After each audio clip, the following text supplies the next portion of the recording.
Please help me in welcoming Kevin Brosseau. I'd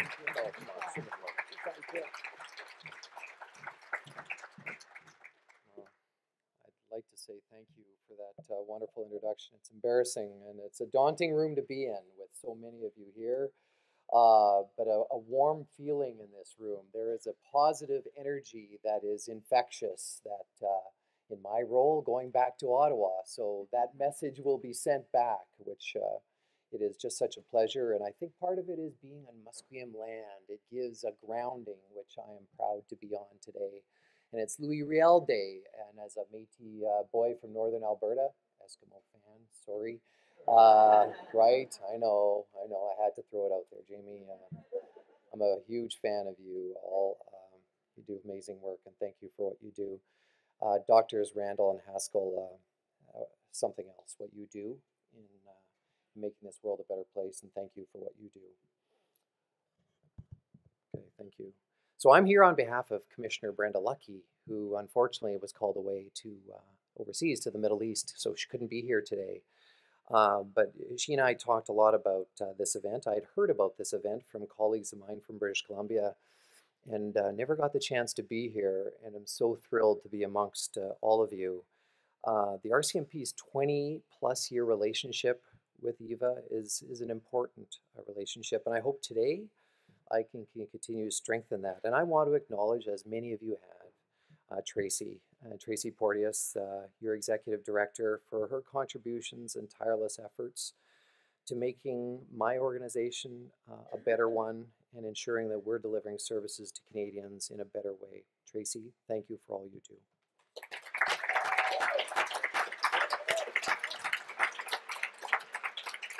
And to everyone, of course, in your team. We know it is a community. Events like this training forum, where you all get together and you sit together and share experiences and learn from each other. It's amazing. You know, despite the AV issues, which they laughed, right? Because they said, well, you must have a PowerPoint. You're a bureaucrat from Ottawa, right? And well, no, I don't, which is probably a good thing because I would have screwed it up.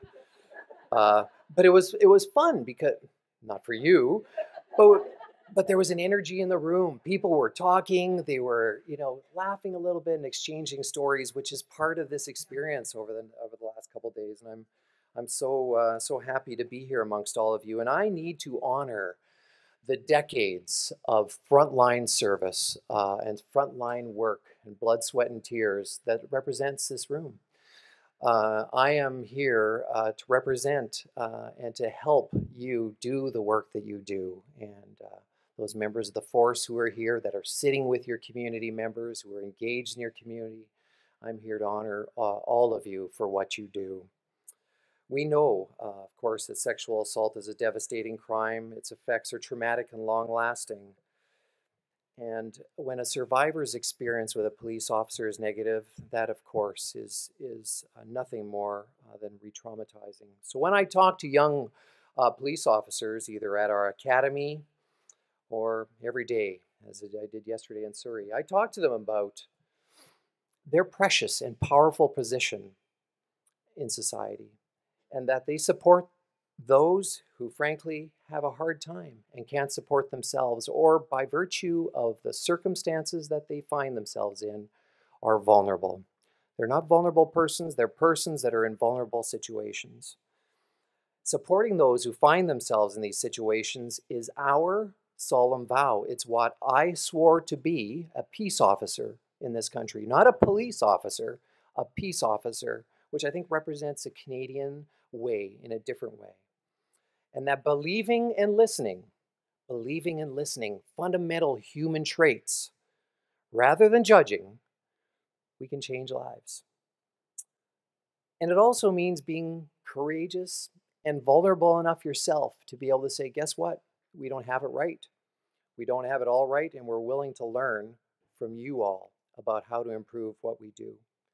Survivors should never fear that their case will never be taken seriously by a police officer. They should expect peace officers like myself to treat them with compassion and respect.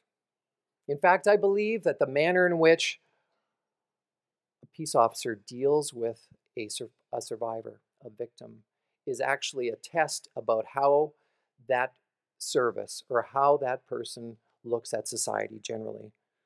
If we get it right, we're on the right track. If we're not, it's a sign that there's something else afoot and something problem. So I'm here to talk about a way forward. And I believe that in positivity, that's a force multiplier. It's with being positive and looking forward, we can actually do good things.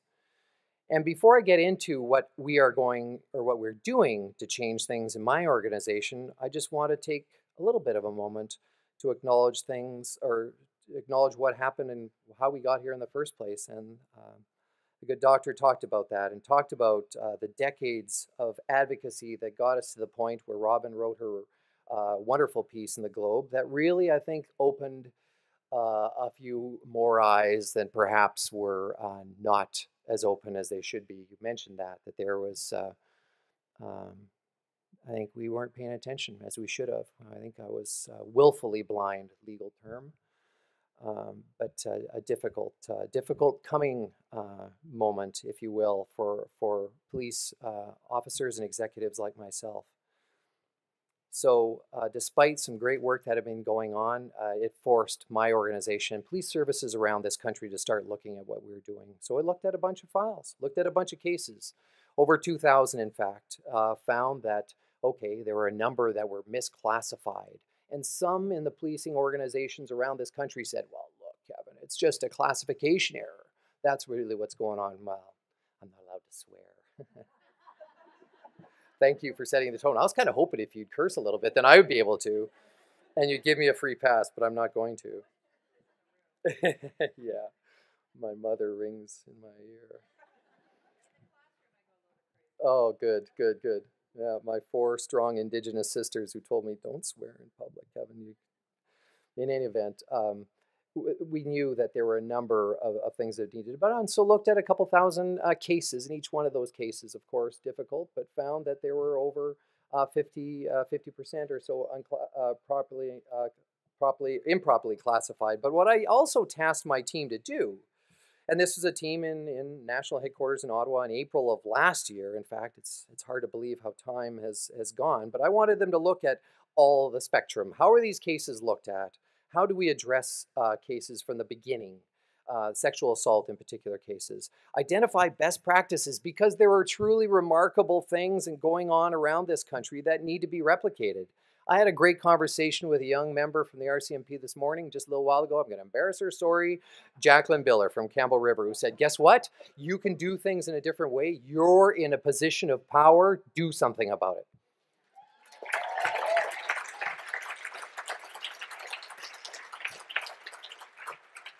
So you're unleashing me. My colleagues back in the mothership are going to be like, "Oh God, here he comes back with some ideas." But really, I have to be informed from the front line. That's chicken soup for me. I need to hear about what's going on and how I can get out of the way and let you do your job. That's my job for you.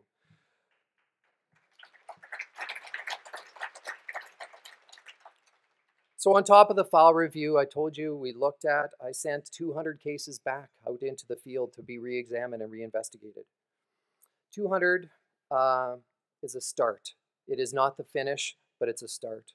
It's a start to recognize that there are 200 cases that things were brought to bear, preconceived notions and biases were brought to bear in the manner in which they were investigated, and they need to be reinvestigated. And that's a start. What we're working hard to ensure is that survivors, there's a level of comfort in coming in to talk about the most difficult and intimate details in their lives, but coming forth to a police officer to talk about that.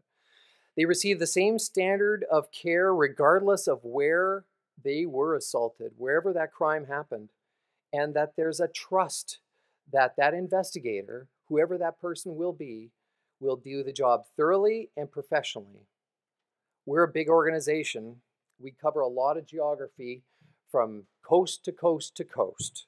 Some of our detachments, as many of you know, have a handful of officers, while others not far away from here include hundreds of cops and support staff. So our task is not easy, but the urgency is clear.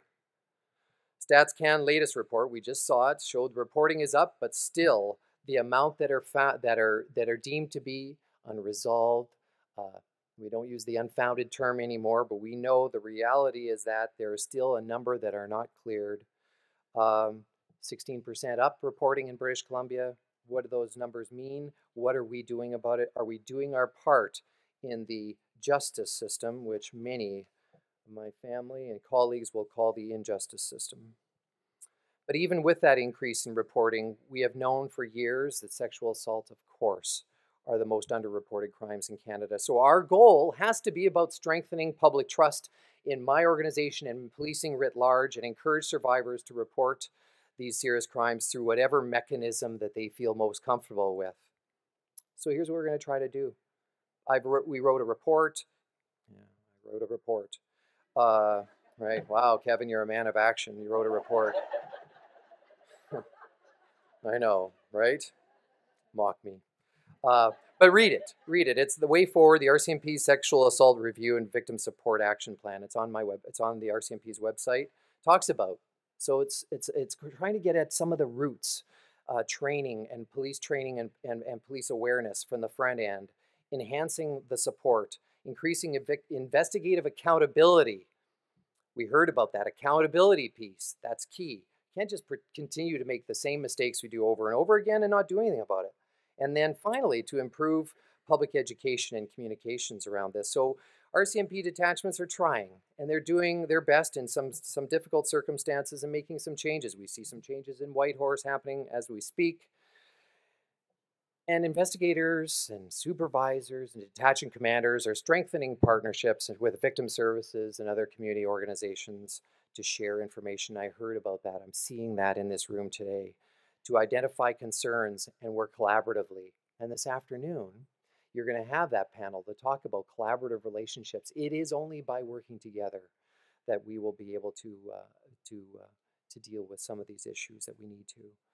K-Division in Alberta, our folks and our friends from Alberta are working on that third option, which many of you already have talked about. We've created an advisory committee for sexual assault investigators that includes some of you in this room, expert investigators to come from across the country to come and tell people like me to say, here's the recommendations on how you need to do these files properly, how you need to investigate properly, and ultimately what accountability mechanisms look like in the world. We've also tried to put some work together around demystifying what the experience with a police officer ought to be like. What will you expect as a survivor when you come and talk to a police or a peace officer in this country? What ought that look like? Demystify that a little bit. I'm hoping that that's helpful when somebody does take that bold step of coming forward and demonstrate so much courage that they can understand that. And I think with mutuality and mutual understanding, we are better. But it's no doubt, I know the responsibility. It's incumbent on police officers in this country to start by believing. That means not using ill-informed and antiquated assumptions and myths that cause more trauma, and rely on evidence. An 8-letter word that starts with E and ends with E, my evidence prof taught me. It is key that let the facts speak for themselves and don't bring, or at least acknowledge that you bring all kinds of baggage along with you. We all do. New trauma-informed, gender-based violence training for investigators is being developed with very smart advice from very smart people, including some of you in this room, you know who you are, that will reinforce rights and support services. It will also raise awareness amongst our officers about the myths that they don't even know they hold, or if they do know they hold, they don't have a place in my organization, and how best to interact with individuals who have had these traumas perpetrated on them. We will continue consulting with our external partners, including many of you here today, as we develop and update our training. We're also rolling out the Oversight review committees, and it's taken a long time to do some of the things I do and need to do. It's similar to the Philadelphia model, which many of you, of course, are well aware of in the Canadian context. So that'll look different depending on what province. And again, speaking to the diversity of my organization, it will look different in the Yukon than it will here in BC. It'll look different in Nova Scotia than it does in Nunavut. but it ought to permit, ultimately, the principles will be established and will be mandated to make case-specific recommendations which could lead to investigations being reclassified, reopened, make recommendations broader in terms of institutional biases, institutional issues, our colonial past that still impacts so much of what we do.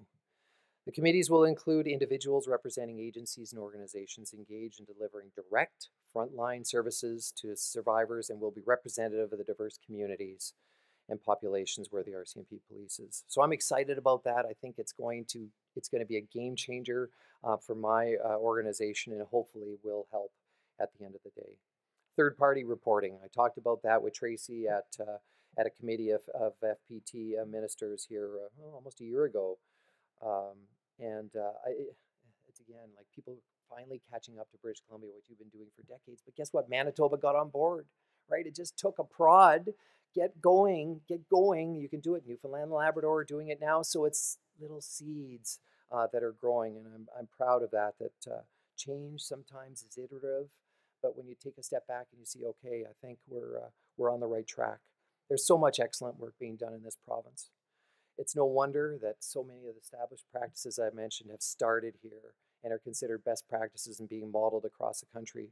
So yesterday, and there's a team of folks here from Surrey, I was able to drop into the Surrey offices and meet many people from the Vulnerable Persons Unit.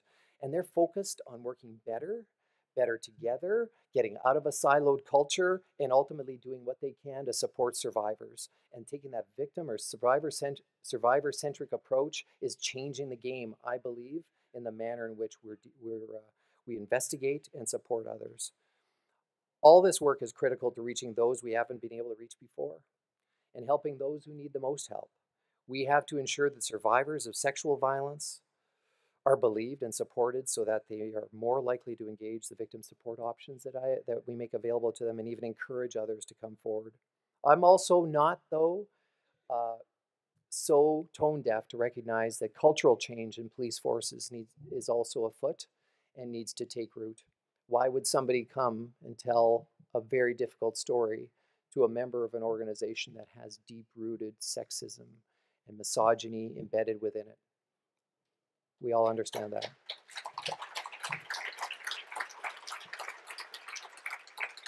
So I'm proud to say my commissioner and members of our team, including me, are committed to doing what we can to change that. To do what we can to change that. That's one person at a time. That's one leader at a time. That is leadership. And that's what's needed in this country. And I'm convinced and hopeful. I want to feel optimism that we have changed and we are changing. But none of this would be possible without the support and cooperation of partners such as Status Women Canada for important initiatives, and our partnerships with other organizations and agencies who support and aid survivors of sexual assault on a daily basis.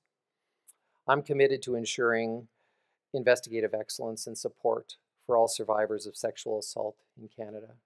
I'm committed to doing what I can to end sexual violence in this country. As our training initiatives continue, as changes are made to our management systems and an oversight, and I make people accountable for the mistakes they make, I'm confident that we will improve. While data quality is no doubt important, we want to focus equally on the human side of these cases. As I mentioned, I'm a parent, 12-year-old, a proud husband, a brother of 4 powerful Indigenous women. Survivors of sexual assault are our mothers, our sisters, our daughters, brothers and sons. They deserve to be believed, and they deserve to be treated with respect. They deserve to feel safe. My police stations, your police stations, ought to be the safest place in every community in this country. And they need to be confident that police will help them when they're the most vulnerable. I know we don't always do the best job. We're working hard to build the knowledge and understanding within our organization to get better. I want you to feel as optimistic as I do that the future is bright. I rely on your continued support. The officers and members and employees of the Rcmp across this province rely on your support. Please support them. thank you for having me here to speak with you today, and thank you for all the great work you do. Thank you.